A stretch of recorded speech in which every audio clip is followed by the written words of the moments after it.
right. Wait a second.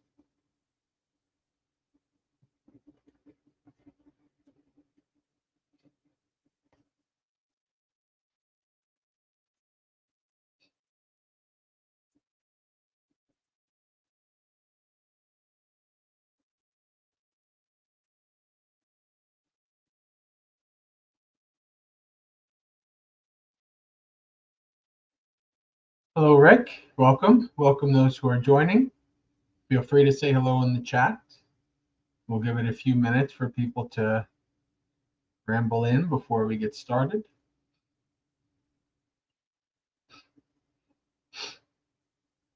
Hello, Mithika. Hello, Karuna.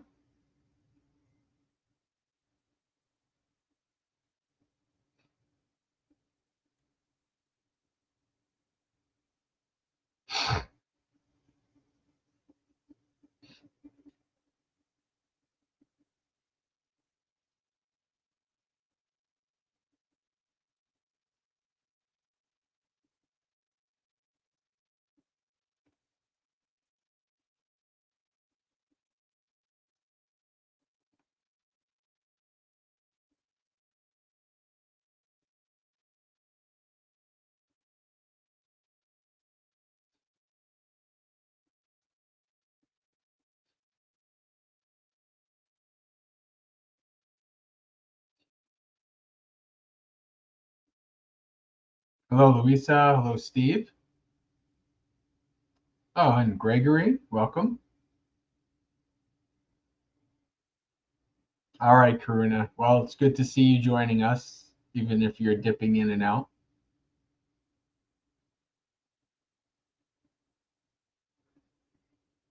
Get started in about 2 minutes.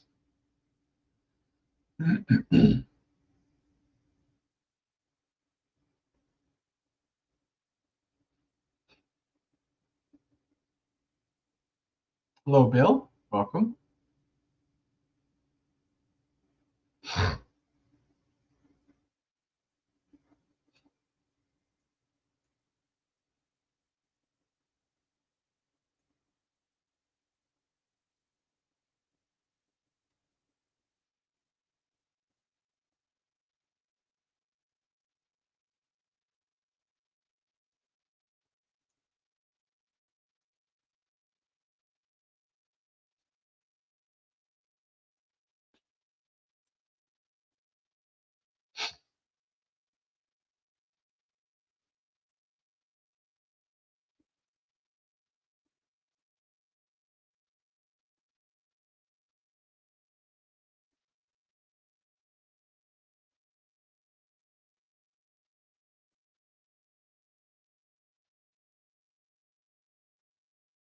Work emergency. I remember those. There are many a Monday night where I was out till 10 o'clock at night due to an emergency. All right. I think we'll get started in about 30 seconds.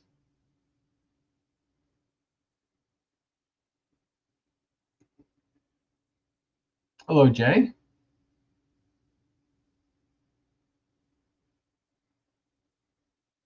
Ah, Jay. So you watch Bhakti Sarnapala's live stream. Very good. Yeah. Well, it is only an hour and a half, so you missed it. You missed the half hour.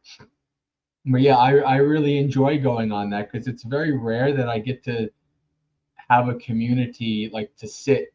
Obviously, if this is digitally, but it's very nice to be able to kind of be in a Zoom together with 10, 15 monks, especially senior monks that I know. Some of them I know from real life, and um, yeah. So every other week, every other Monday at 6 o'clock, I'm on Bhante Sarnapala's stream for that hour or 45 minutes before I start Dhammapalooza. All right. Hello, Mariah. Hello, Anna.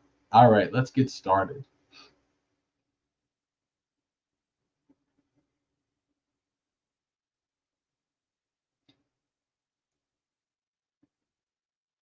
Namo tassa bhagavato arahato samma sambuddhassa. Namo tassa bhagavato arahato samma sambuddhassa. Namo tassa bhagavato arahato samma sambuddhassa.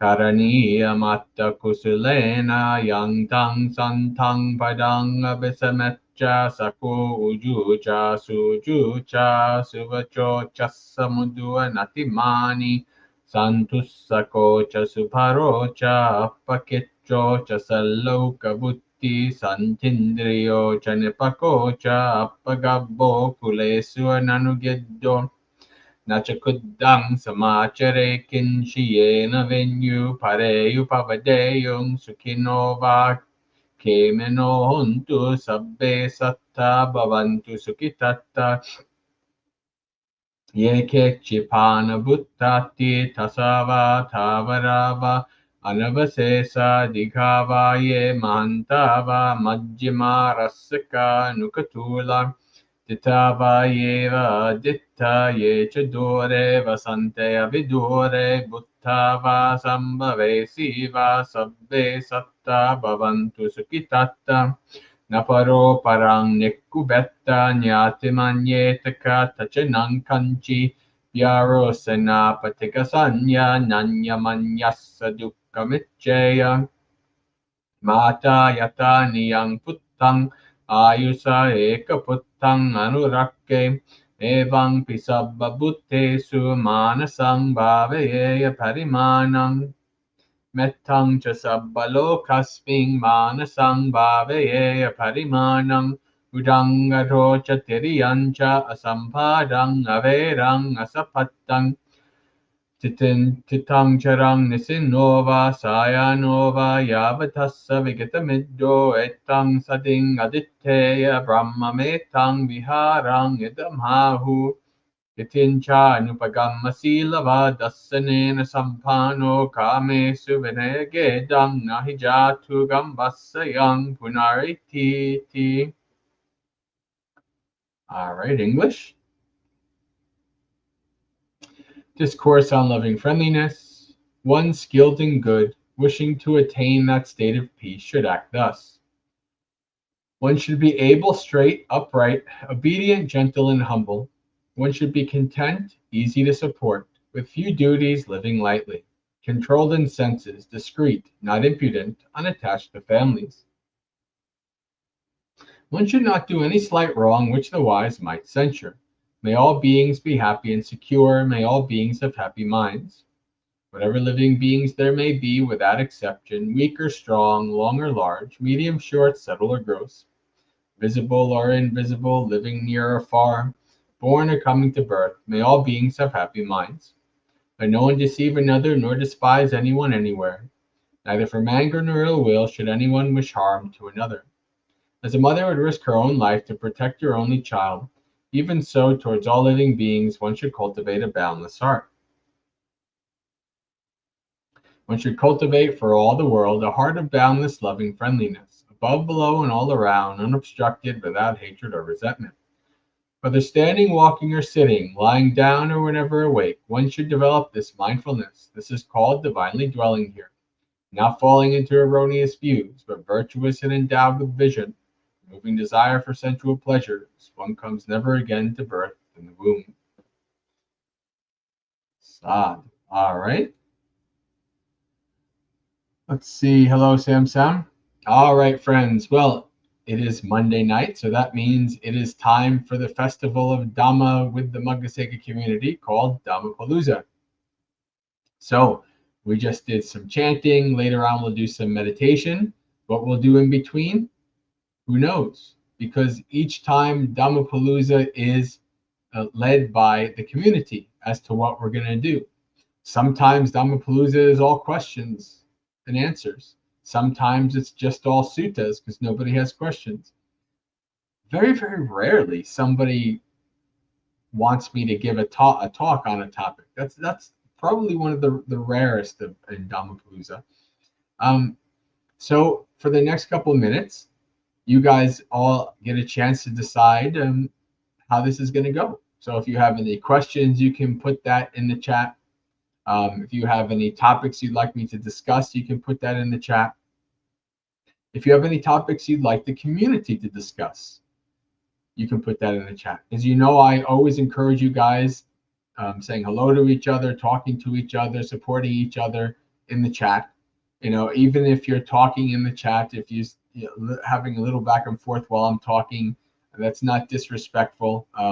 You know, you probably should listen as best you can, but it's okay. The chat is a living thing. So it's perfectly okay that you guys kind of build those connections and relations as a community.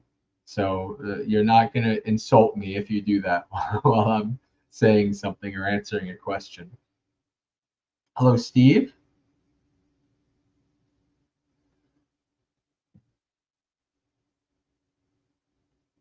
All right, Steve has an interesting question.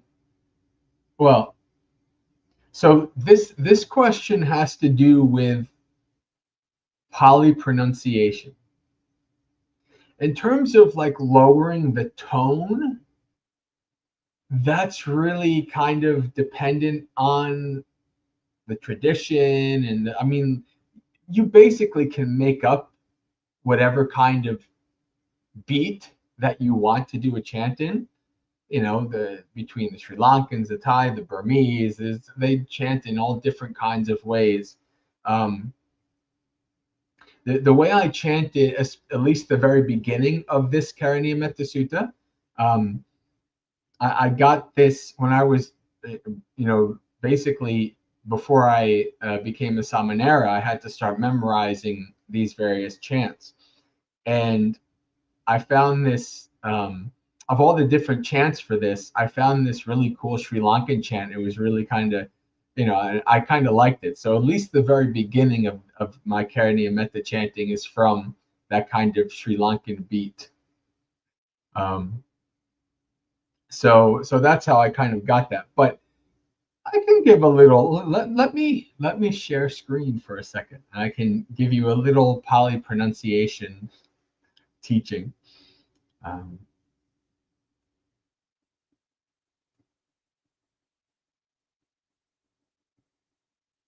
It's been a while since I basically ingrained it, and I haven't really had to teach it. So there's a few things that I probably have even forgotten, but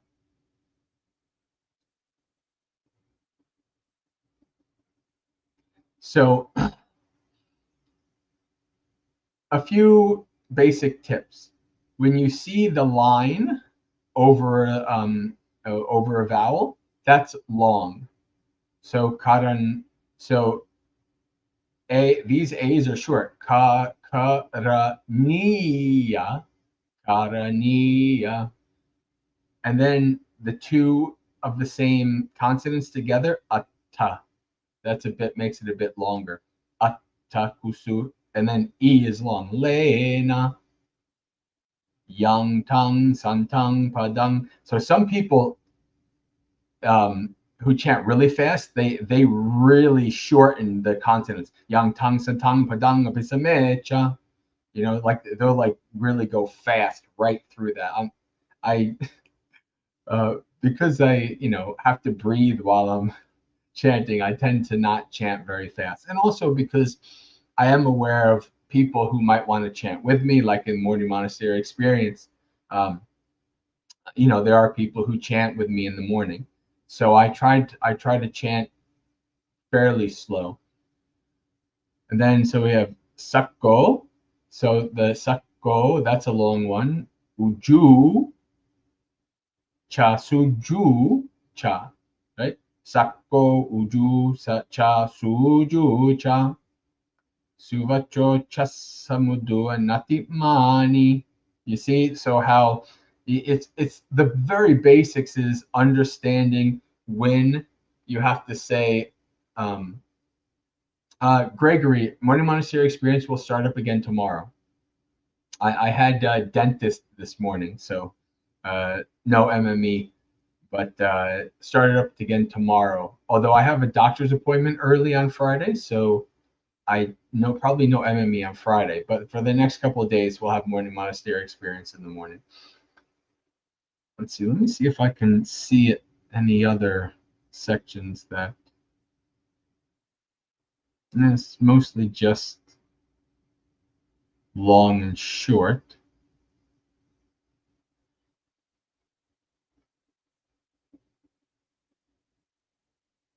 Yeah, I mean that's pretty much the basics.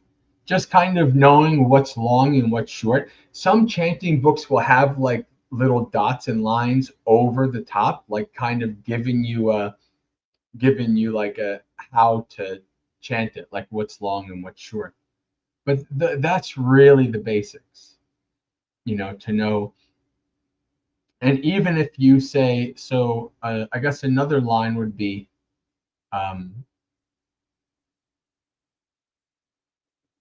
metta, right? So normally E is A, but because it's right before two consonants, you don't use the long version. So it's not meta, it's metta. Like that's another thing to kind of another trick to recognize that you know the if it's before two consonants, then you use the short version. I think that's probably good enough for now. I mean, this is not the time to do a full chanting teaching, but that's pretty much the basics of how things are kind of set up with the ups and downs.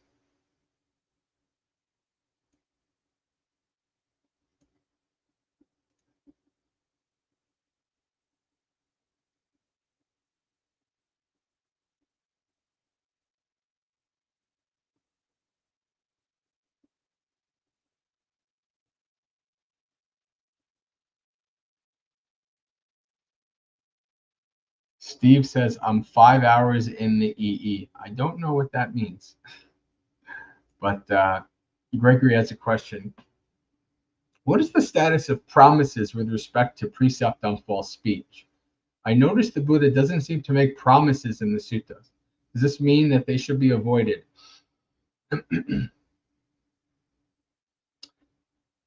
One of the things that I learned dealing with children,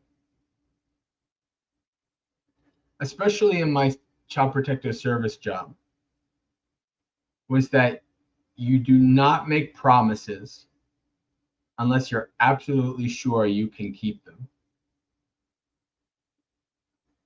And I think that's a good policy for life in general.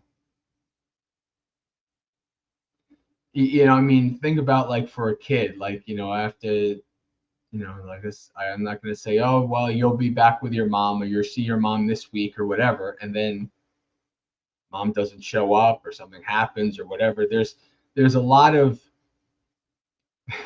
we're living in a world of anicca. So it's really, I think it behooves us to be very careful in making promises.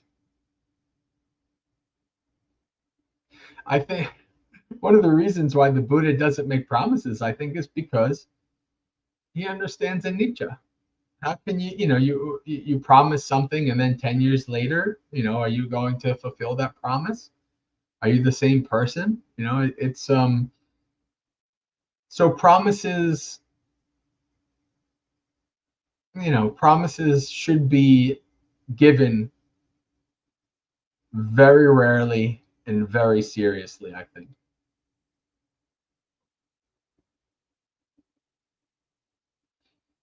How many times, people say, oh, I'll get it to you, on Tuesday. I promise. I get it, I'll do this on, whatever. I promise. And they don't do it.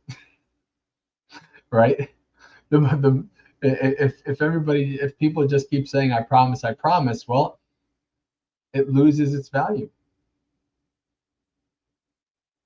If you make a promise, you should stick with it. I'm a stubborn, idealistic Taurus, former wannabe chivalric knight. So when I made a promise in my life, I've done my best to stick with it. But I don't really make promises anymore because I don't know if I can keep them.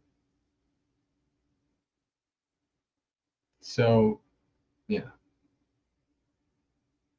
I guess that's what I have to say about promises.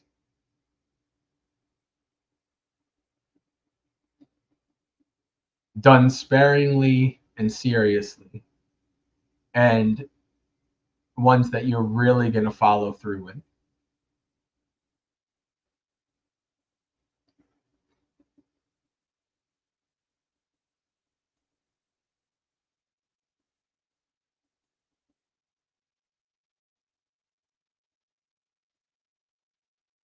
Tell your friends that you'll help them move whenever they have to move because we're bestie friends. And then a year, 2 years later, one of you has to move, and there's, I don't feel like helping them move.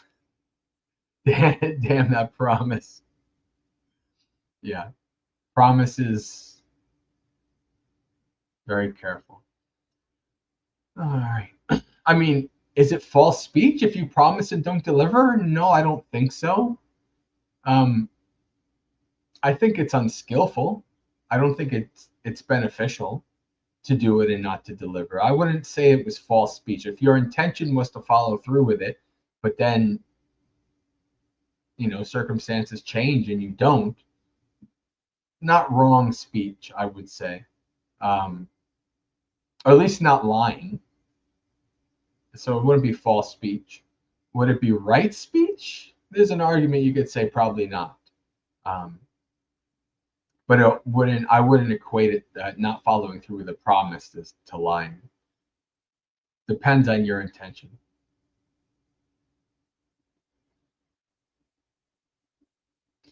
Steve, I'm down for 5 hours and I'm probably down for at least an hour in the dentist chair on next Monday. So yeah, I get it. Especially the dentist, it's a rough one. 5 hours in the dentist chair tomorrow. How can I best meditate on mindfulness my way through skillfully? So one of the things that I would say, and I'm kind of going from my own personal experience. I mean, I've had root canals and things like that.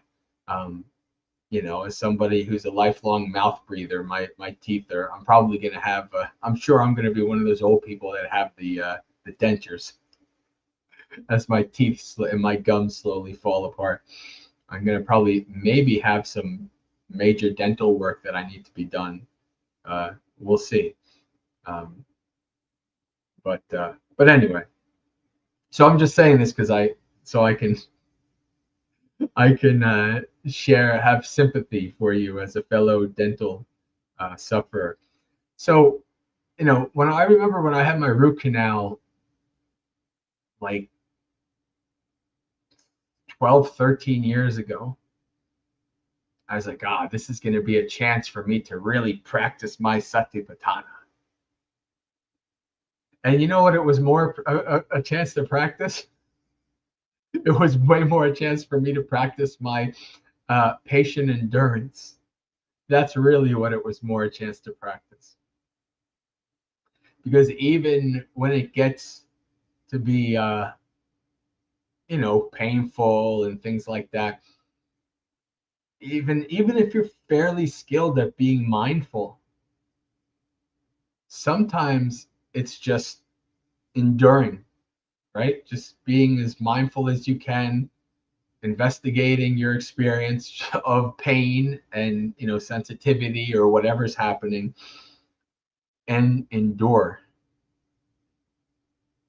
You know, you're gonna go through it, and supposedly for a good reason. It usually is, right? So I still have all my teeth but one. One did have to be fully removed, my back molar. But this is a procedure that needs to be done. So try to be as mindful as possible. Use it as your object of meditation, and this is a good practice in developing endurance, patient endurance. Reflect. You can reflect. This is not going to be forever. This will be over. After a certain amount of time. I'm not stuck. Here. I'm not stuck in this thing forever. Let me just use this for Dhamma as much as possible. Use this for investigation into the nature of reality as much as possible. And patiently endure. So that's what I would say. And it's interesting because the more you experience it and the more you investigate it, I think the easier you can endure it. Like even in my basic cleaning today, I have some strong sensitivities because I have gum decay. I've had it since I was fairly young. I've had to have like bone grafts in my gums and things like this. And when even just from basic cleaning, the sensitivity is really strong. So when I'm getting to that part of the cleaning, I'll just go like straight into mindfulness, and I'll say, okay, this is going to be painful, but I know what this feels like, and I'm going to watch it, and I'm going to endure it. And actually today I endured it pretty good. It wasn't that bad. I just felt this is the sensation of having sensitivity, and got through it.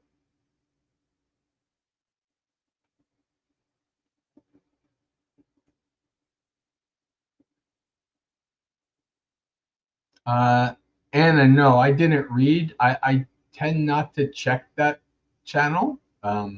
So no, I didn't see your comment.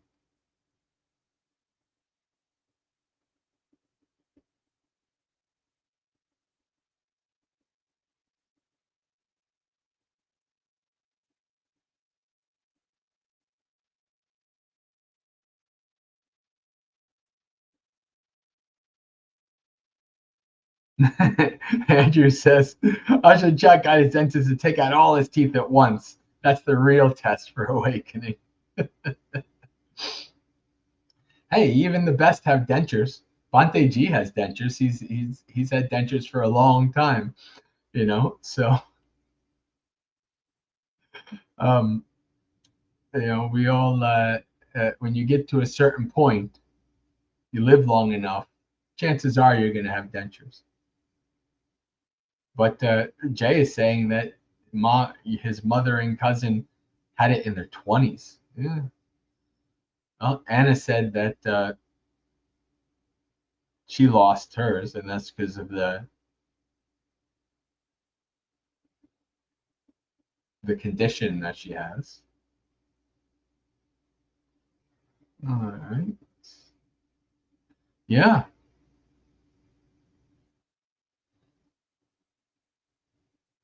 Teeth are an interesting part of health. So let me see here. Uh, Hello, Andrew. Oh, yeah, okay. So Andrew's the one who said about the Ajahn Chah. And did I miss? I thought I might have missed it. Oh, yeah. The 18 dhatus. You mean the different levels of existence, like the loka dhatus? I've I'm assuming that's what you mean, like the heaven realms, hell realms, petas, human realm. If not, then I have no idea.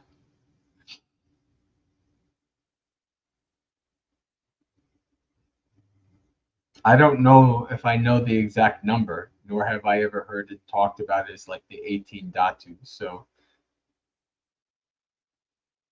I'm taking a guess.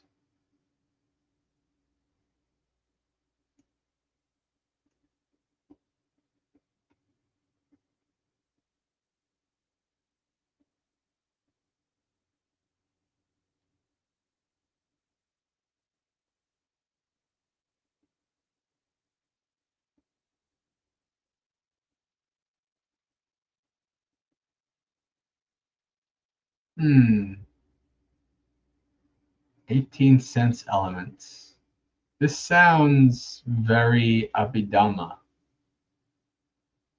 If it is, then I can't really say much about it. Um,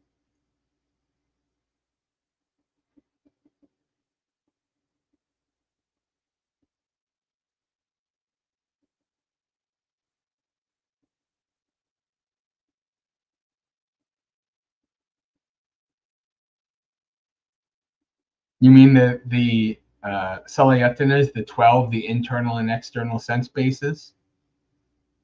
Is that what that means? 6 and 6?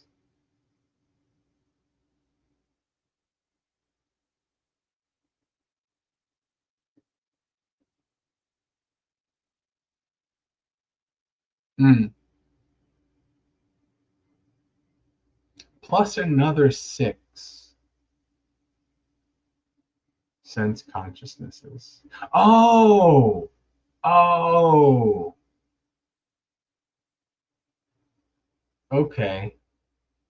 I think I get what you're talking about. Oh, okay. So basically, what this is talking about is um, the meeting of the three is contact, right? So you have the 6 internal sense bases, which are eye, ear, nose, tongue, body, and mind. Then you have this, and so internal meaning of this body and mind.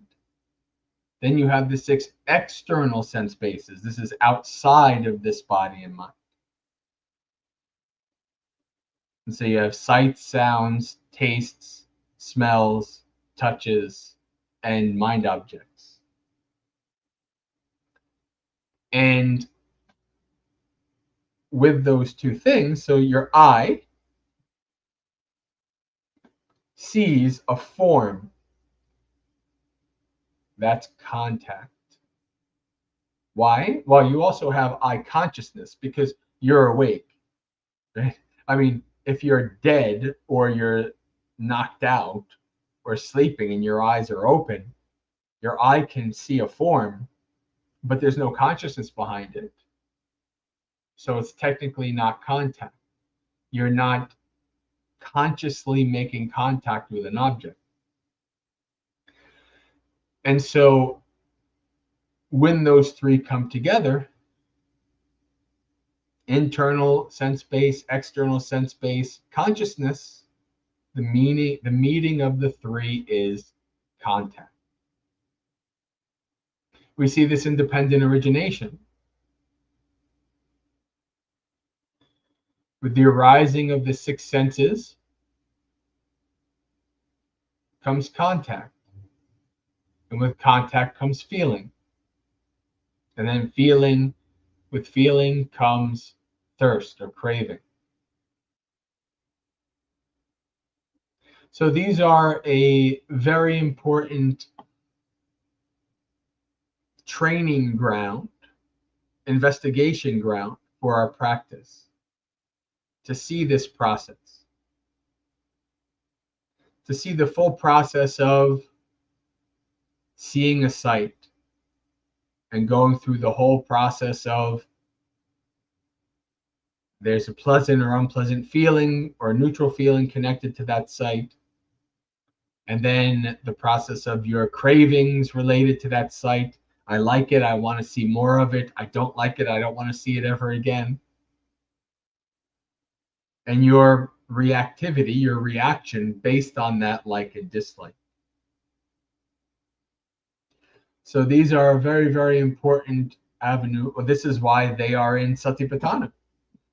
The Salayatanas, the investigation of the 6 senses, are in Dhammanupassana, the fourth foundation of mindfulness, the 6 senses.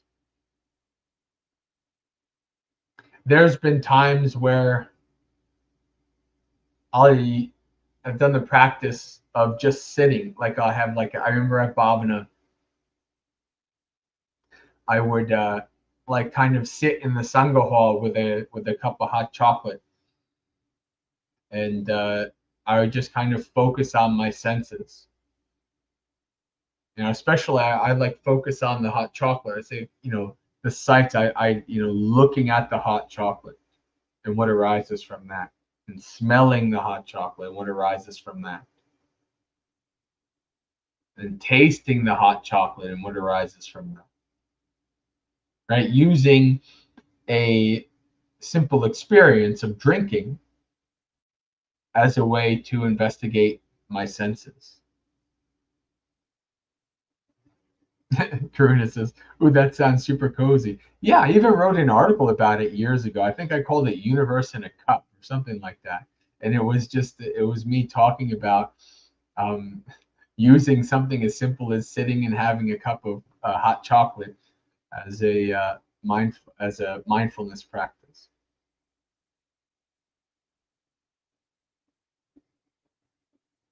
But this is what's happening all day. As long as you're awake and conscious, this is just continuously happening. Even if your eyes are closed, it's continuously happening. I remember I did 2 dunks in a what do they call it? When you sit, you lie down in the Epsom salt in those pods, like some futuristic thing, like you're going on an intergalactic journey, float tanks. And when you get it just right as you're floating, it feels like almost all of your senses go away. Your eyes are closed. There's no sound. There's no feeling in the body. There's no tastes. There's nothing to hear. But even in that situation, you still have one sense. You still have the mind and thoughts, mind objects. So even in that situation, you're not fully escaping, right? Where these like dunk tanks are like to escape from having to deal with your senses. Actually, they're more for like people with injuries and things like that. It's very good for that. But this is kind of what it was hyped up for me, and a supporter wanted me to experience it, so I went actually twice. And even in that situation, you still have senses, right? Even if you're blind and deaf, you can still have this sense of touch. All right, there's still senses that you can use to investigate. And so if you have all the senses, it's just a continual bombardment all day of stimuli in the senses. And that means you can practice, you can investigate all day. If you really had the energy and the desire and the ability, you could wake up and do nothing but satipatthana the whole day until you go to bed. Now, of course, I mean, that means also like satipatthana is also done during activities as well, obviously, but you can do that.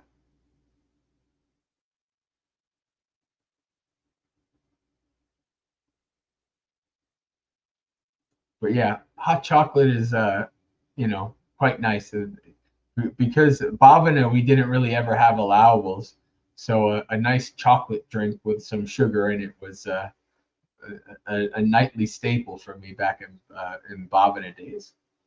Now I have allowables, so I don't really have a chocolate drink much. But yeah. Hello, Steve.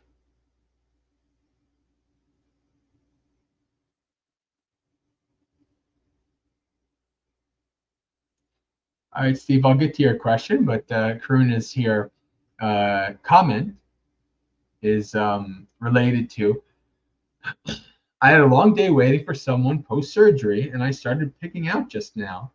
Noticed my mind wasn't even done processing the taste of one object before I was reaching for another. Hilarious. Well, this is in relation to understanding the fleeting experience. A good taste lasts a couple seconds, right? An orgasm through sex, it lasts a couple seconds. All of these kind of very pleasurable things are very fleeting and very quick. And what that leads us to is, well, we want to get more. Let's do it again. Let's have some more food. Let's, the bite, and we're eating. And after a couple, chewing things, the taste is gone already, and we're lined up again for another. Right? That is a very important insight to understand. It's like this thing that I'm craving so much is just, it's just over so quick, and it doesn't, there's no lasting satisfaction. There's no, this is just forever. Like there's no actual sating this craving. It just goes on forever. So eventually you get tired of it and you want to just start letting it go. Eventually it's just like, God, this is exhausting. I keep doing this over and over again. Why do I keep doing this to myself? Just chasing this thing. It's not really bringing me any happiness. I get depressed when I don't have it. I have a short period of elation when I do. Doesn't last long. Actually, it's so much more peaceful when I don't chase after it, when I just let it go. So much nicer. So why don't I do that more? Right? That's a sign of wisdom.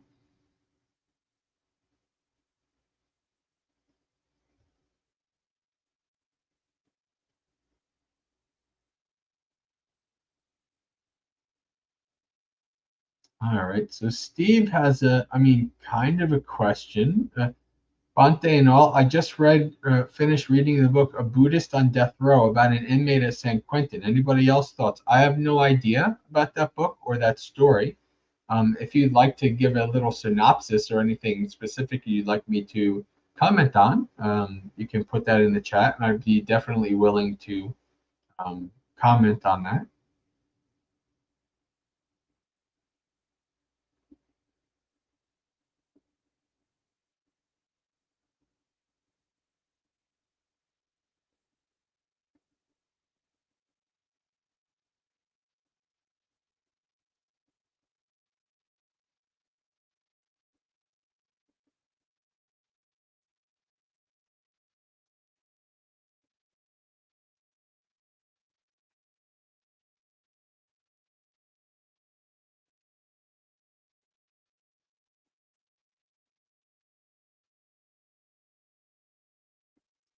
Okay, Anna. Well, what I would suggest is sending me a private message. That's going to be the best way that I'm actually going to see and be able to comment to you. So send me a private message on the Discord, and this way then I can respond. There's many different channels on the Discord, and I don't really pay attention to what most of them, especially the lay focused ones. So, and if you made a comment other than that, I don't see it.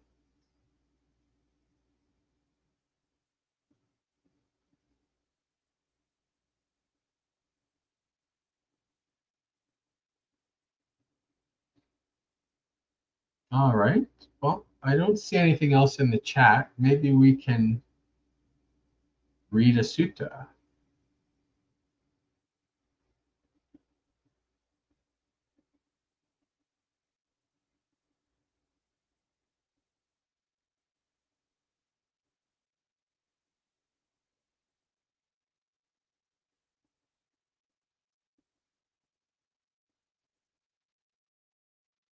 Let's see. Why don't we play some Sutta Roulette? Oh, wait, let me see here.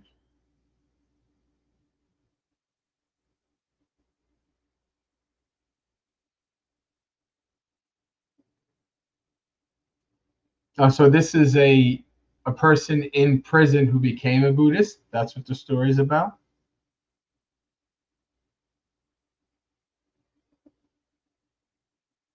Oh, and Dharma Brothers is amazing. I love that. I love that documentary. I cry every time I see it because it's so amazing.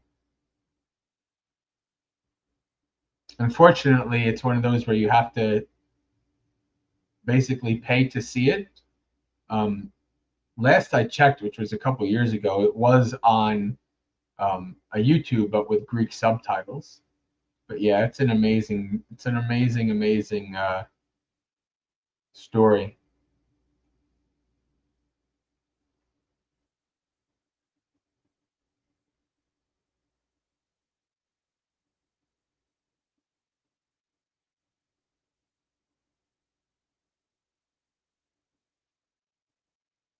I saw doing time doing Vipassana as well.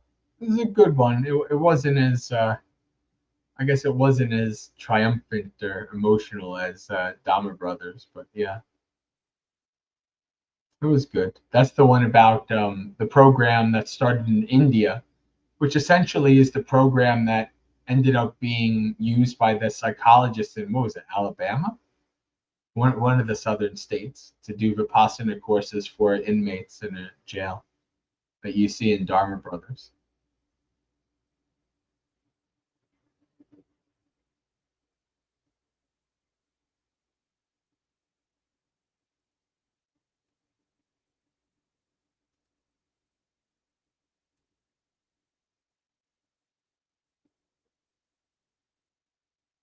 Yeah, there's two populations of people that I really want to work with. Um, One is veterans, because I have grew up around a lot of veterans. I have veterans in my family. I have and lots of friends who are veterans. Um, and even before I became a monk, you know, the younger veterans like of Iran, Afghanistan, etc. Like they started, a bunch of them started getting into meditation to help with their PTSD and the things, that they experienced and did over in the war. So I'm really keen to help veterans. Uh, Actually, one of my supporter in Colorado, Randy, he's a veteran as well. So I tend my karma is to be around people who have been in the military for some reason or another. It's probably because I'm sure in many past lives I was also in martial pursuits. But yeah, and the other group is prison inmates. I think that's a good thing. Many Buddhist monks have done this. It's a pretty common thing for Buddhist monks to go in prisons. I've been in every prison in my state, the state of New Jersey. I've been in every prison and jail. And that's because for my job, work in Child Protective Services, I met many a client in many a jail. Um, so I got to be inside places like that a good bit.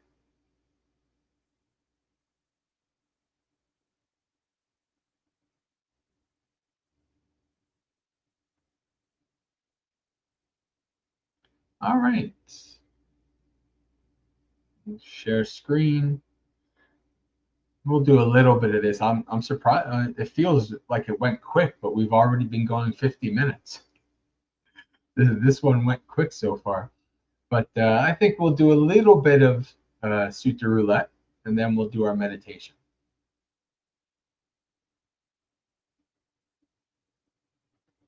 So, for those of you who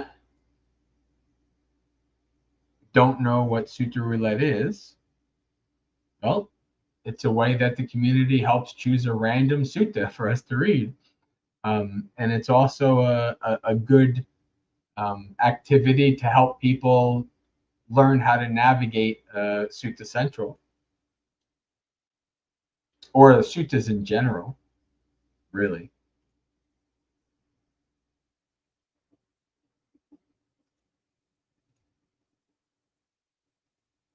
So here we are on the front page.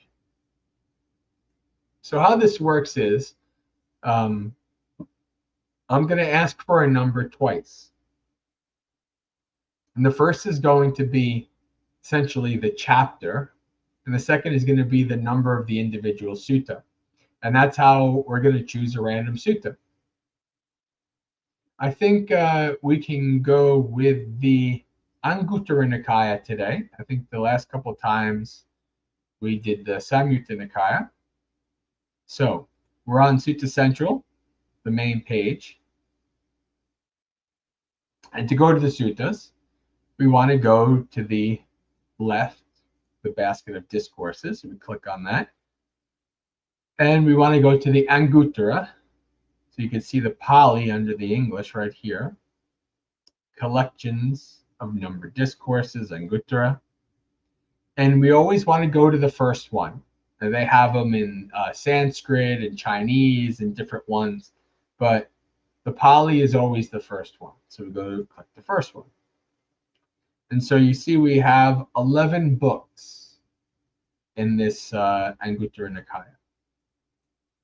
So what I'm going to do is ask for a number. I'm going to say, give me a number between this and this, and 3, 2, 1, go. And then you type a number in the chat. And whoever comes up first is the number we'll go with. If, as we do this multiple times, if it's the same person who keeps getting first, maybe they have good internet, or they're really good on the draw, who knows, then I'll choose the next person after that to kind of even it out a little bit. But this is how it'll work. So let's have a number between 1 and 11 in 3, 2, 1, go.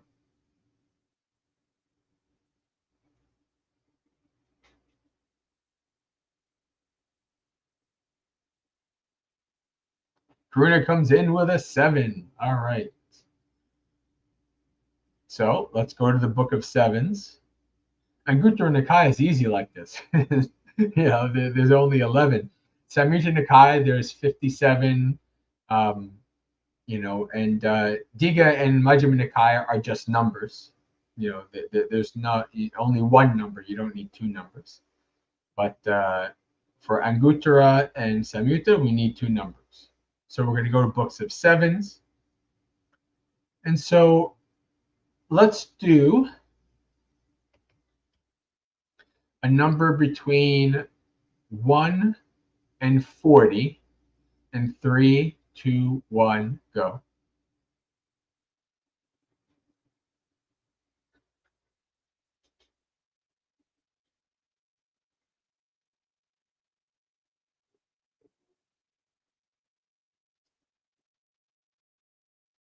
Karuna comes in again. Well, Karuna, since you got the first number, I'll give the second number to Steve. So we'll do 1.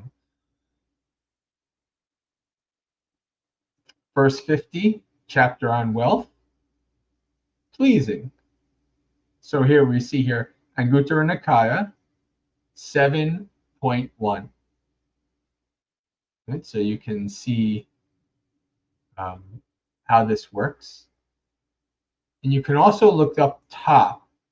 You see the top, it'll show you kind of like the, I don't know what you'd call it, the collapsible maze of where we're at. So we have the basket of discourses, then the Anguttara, the collection of numbered discourses, then the Pali numbered discourse collection, the Book of Sevens, the first 50, the chapter on wealth.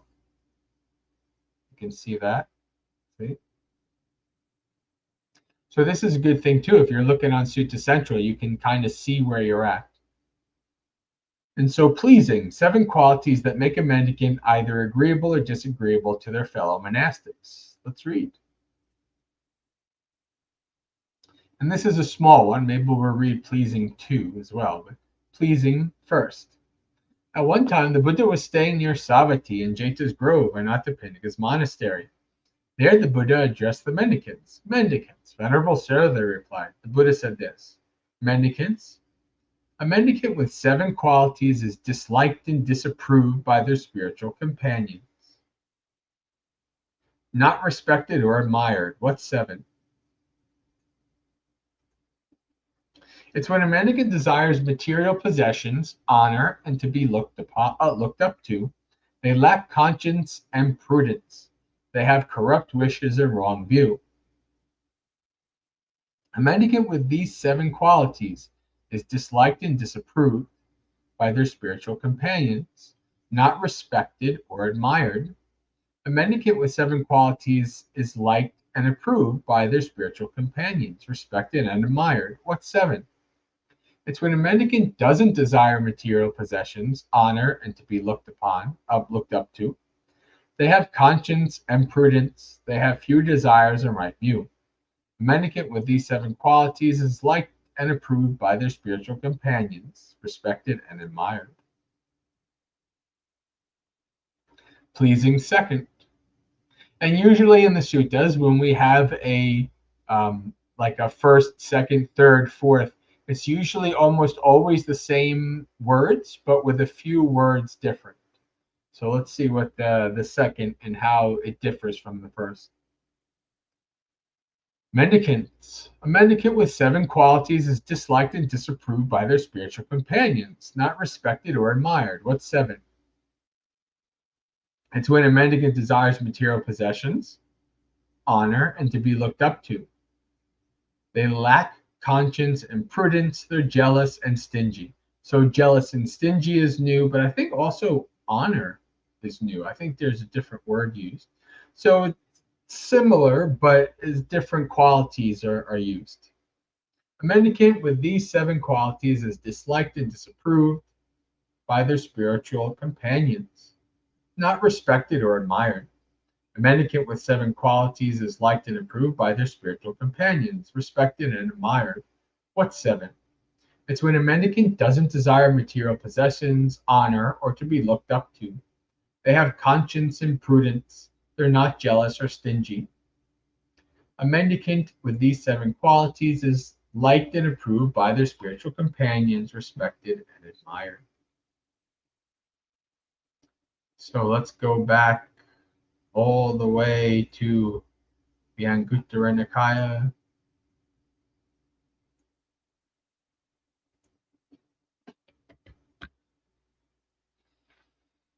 Let's have a number between 1 and 11 in 3, 2, 1, go.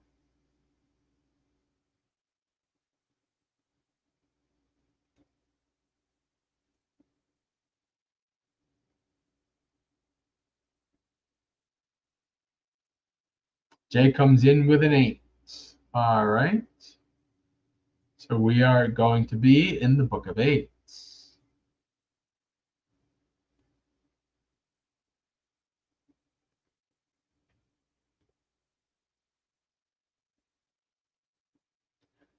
A number between 1 and 50 in 3, 2, 1, go. Let's see if Jay is the only one playing the game and everybody else is passed out.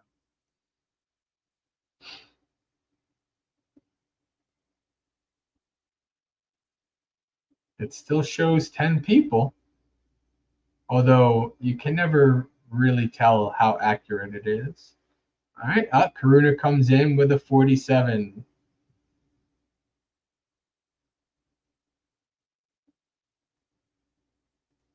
Verse 50, chapter on Sabbath. So Uposita. That's the Bhante Sujato translates Uposita as Sabbath, which is not necessarily a bad English translation. It really gets to the point of it.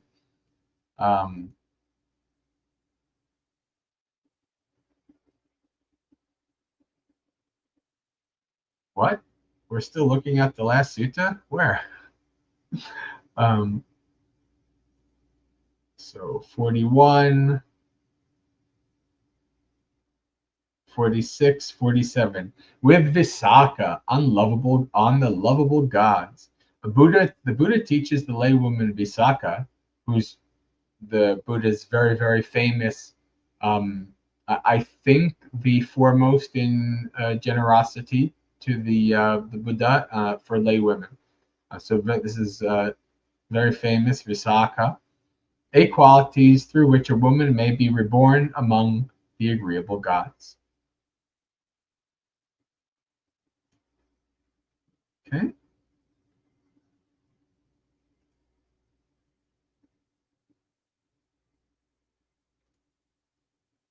At one time, the Buddha was staying near Savatthi, in the eastern monastery, the still long house of Migara's mother. Then Visakha, Migara's mother, went up to the Buddha, bowed, and sat down to one side. The Buddha said to her, Visakha, when they have 8 qualities, females, when their body breaks up after death, are reborn in the company of the gods with the lovable host. What's the? I want to see what um, the devas this is.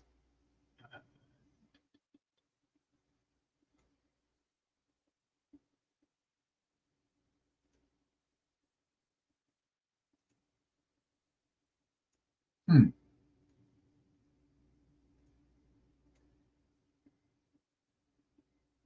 Pleasing, charming.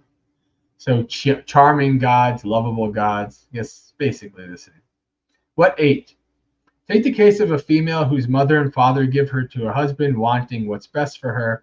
Out of kindness and compassion, she would get up before him and go to bed after him, and be obliging, behaving nicely and speaking politely. Oh boy, this is probably going to get me in trouble. She's generous. She lives at home, rid of the stain of stinginess, freely generous, open handed, loving to let go, committed to charity, loving to give and to share. When they have these 8 qualities, females, when their body breaks up after death, are reborn in the company of the gods of the lovable hosts.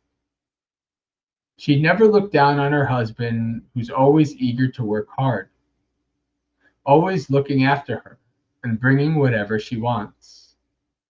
And a good, see, so there's a quid pro quo here, right? This is, she's never looked down on a good husband, right? Who's eager to work hard, to support, and looking after her, etc., etc.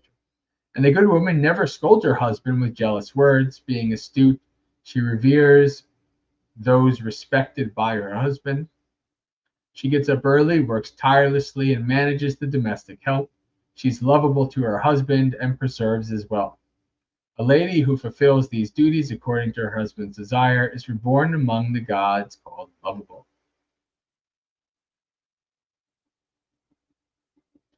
Let's see what Nakula's mother has to say about the lovable gods. This is the next sutta over.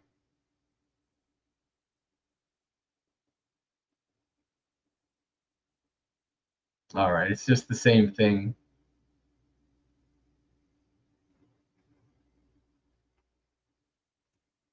All right. Okay, well, it's past 8, so I think this is a good time to start our meditation. Bante, do I think it's later? No, not necessarily. I don't even necessarily think it's that horrible of a sutta. I mean, like, probably the worst is, when the Buddha's talking about the two-fingered wisdom and things like that. This is kind of just like, there are suttas like of how the husband should treat the wife and things like that. Um, I think this is a fairly common pre-modern expectation. That's what I think. I don't think it's. I don't necessarily think that it's like later or misogynistic. At least from the context of the time. Obviously, today, the maybe the getting up or before and going to bed after, that might be a bit much. But being loving and caring of somebody who is actually being loving and caring of you, I think that's pretty good advice, isn't it? You know, um, I don't know. And in this day, it could be for both. The roles can be reversed, whatever. But I don't necessarily think it's that bad advice. If I was married and I always said this, I said, you know what? If I married somebody who made way more than me, I definitely find all kinds of things to do being a stay-at-home dad. So that was never an issue for me. But and I'd make sure I take care of those who take care of me. It is what it is. But all right.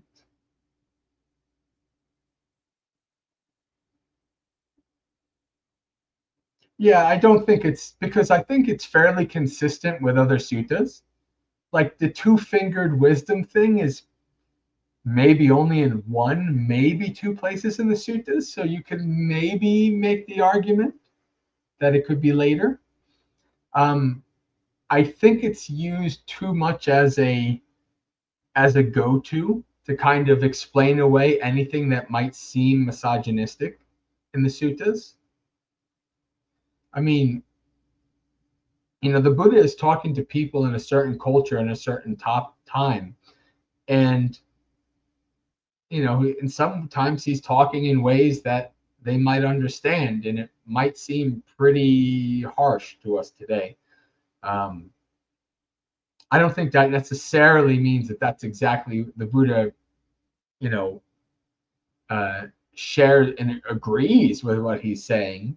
Um, but when he's talking to people who kind of this is how you make them understand. Well, yeah, I don't know, but I'm always hesitant to throw away things too quickly from the suttas. There's arguments to be made that things that are like only once or twice in the suttas probably could be something added later because we are talking about something that's thousands of years old, and you know over thousands of years there's always places where people want to make their mark and change things or add things for sure. um, but I just want to make sure that it's not used too much. I think it's a skillful tool and possible, but shouldn't be overused. Is basically what I would say.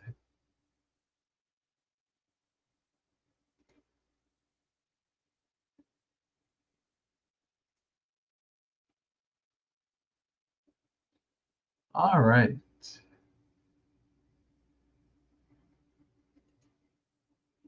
So why don't we do our meditation now?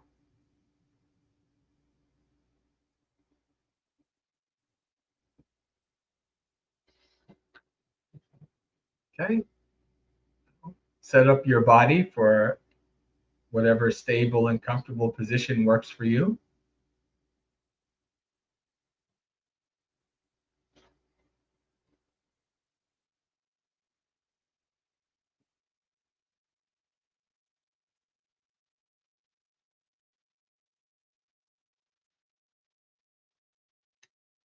We'll spend a little bit of time scanning through the body, starting from the feet, moving up to the head.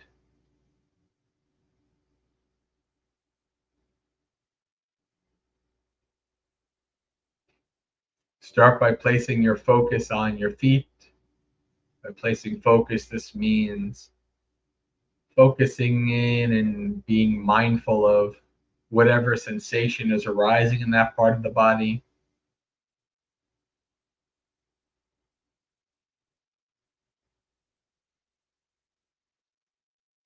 Such as the feeling of the feet pressing against the floor, the cushion, the couch, whatever it may be.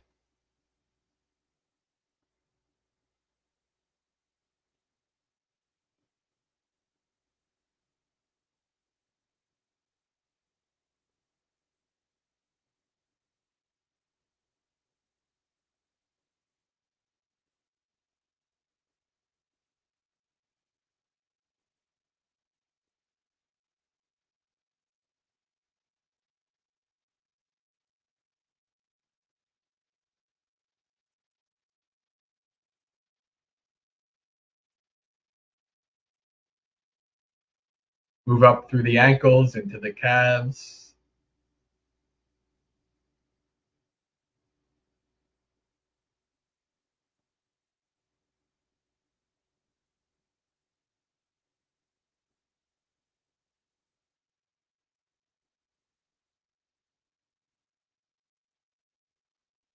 through the knees,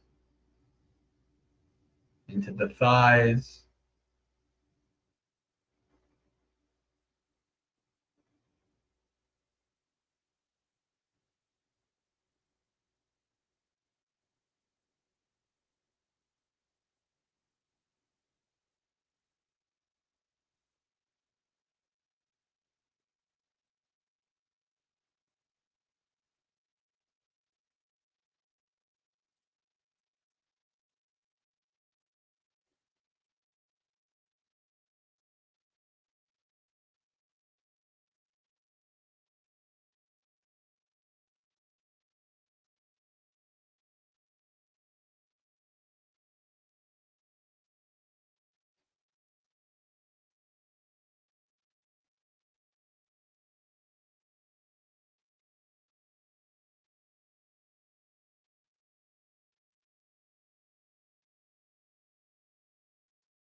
up through to the hips and pelvis.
Moving up the spine through the abdomen and the chest.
Up through to the shoulders, checking that they're hanging loosely,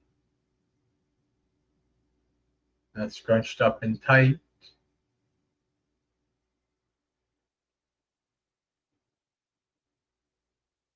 Down through to the elbows and hands.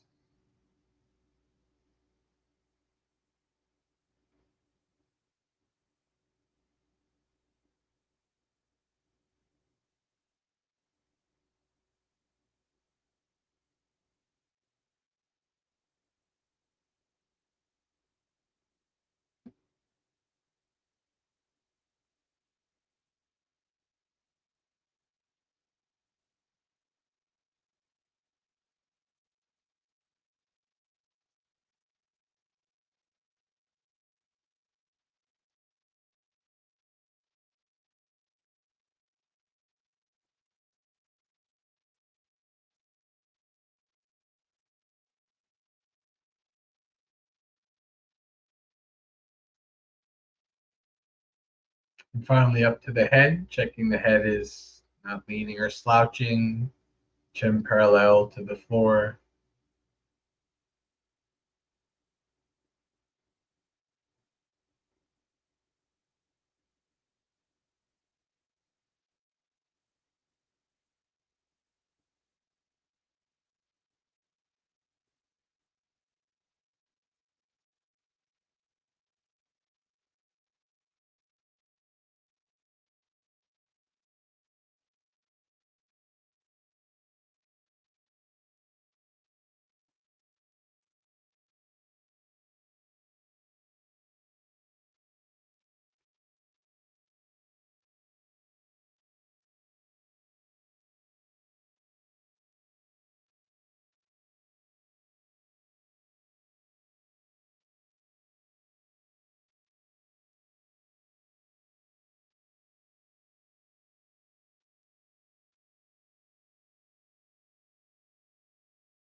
Let go of the body and take your 3 deep breaths.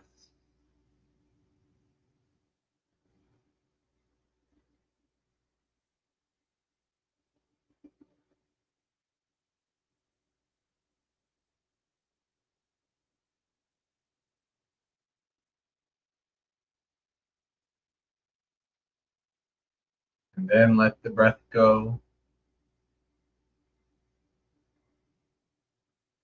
Do your best to not manipulate or control the breath.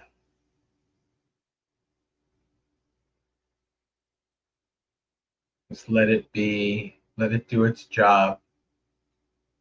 Your job is to simply follow it, observe it, investigate it, following the breath as it goes in and out of the body, whether at the nostrils, the rise and fall of the chest, whatever works best for you.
Remember when you're distracted away, acknowledge, let go, and return, coming back to the breath.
Slowly start to open your eyes, becoming familiar with the room around you and the people in it, or your body's position in it if there's nobody else. Reflecting on the state of your mind before and after the meditation and contemplating any experiences that stood out. While you do that, we can read a little Dhammapada, do our closing business, and call it a night.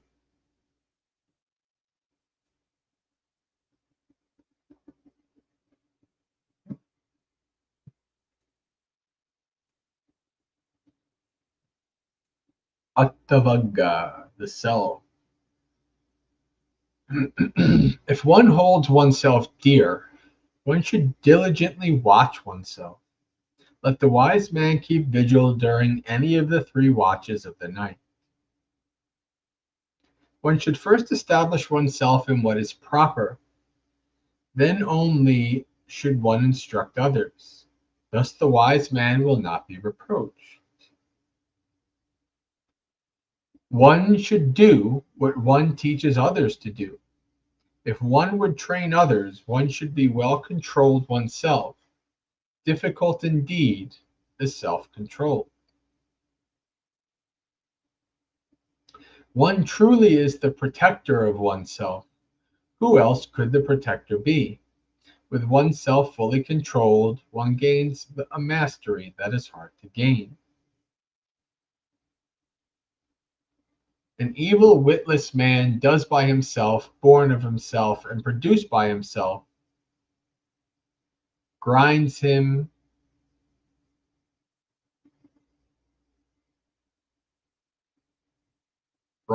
as a diamond grinds a hard gem.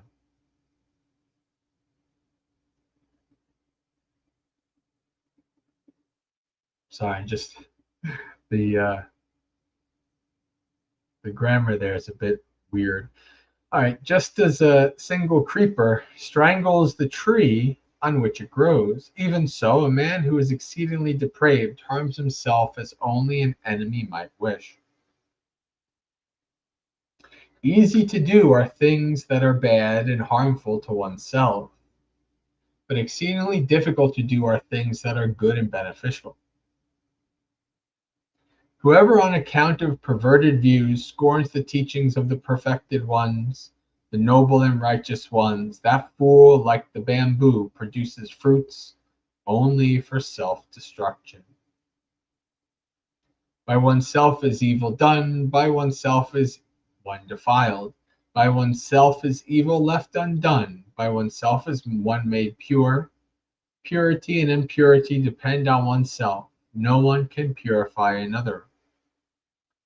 Let one not neglect one's own welfare for the sake of another, however great.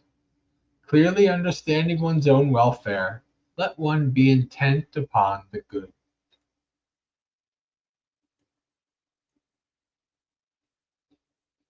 All right, friends, let's do our closing business.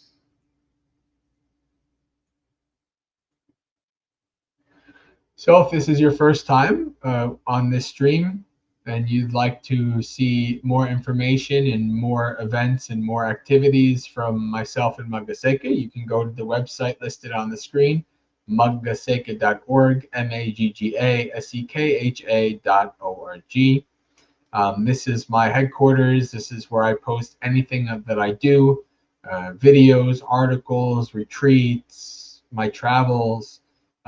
Everything is posted on there. And in addition to, there's lots of resources like various articles and links to various social medias and videos and audio and all these kind of things. There's lots of stuff on the website you can check out.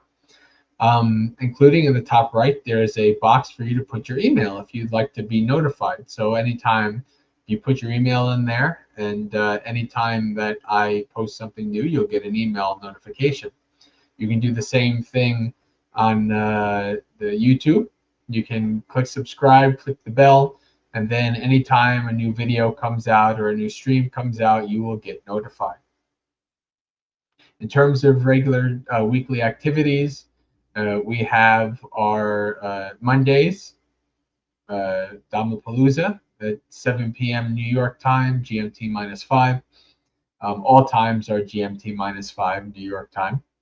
And Monday through Friday in the mornings, usually when I'm able to, when I'm in a place that the schedule doesn't conflict and I'm able to, we have morning monastery experience, which is a half-hour session where we do a variety of activities that you would see if you went and stayed at a monastery.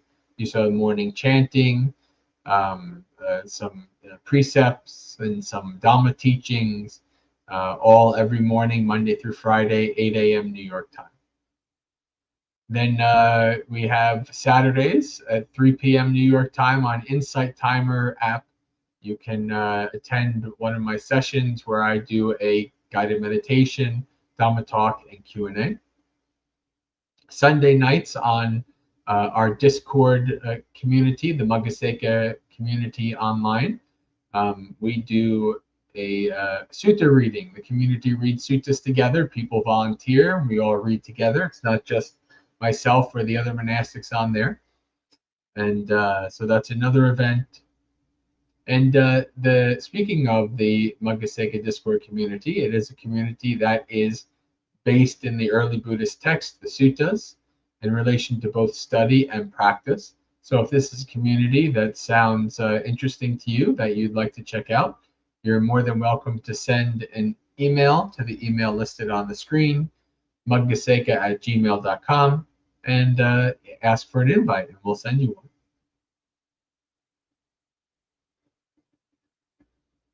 All right. Let's bring up sharing of merits. We'll share merits and then end the stream.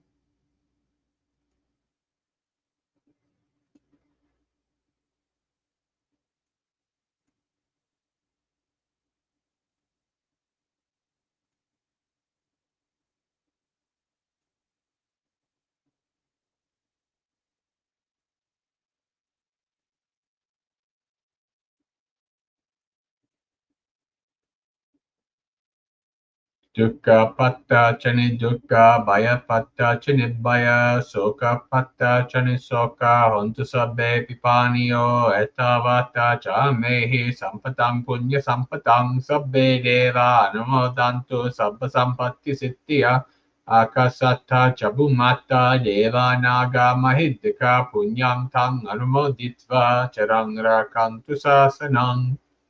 May the suffering ones be suffering free, and the fear-struck fearless be. May the grieving shed all grief, and may all beings find relief. May all beings share this merit of ours that we've thus acquired for the acquisition of all kinds of happiness.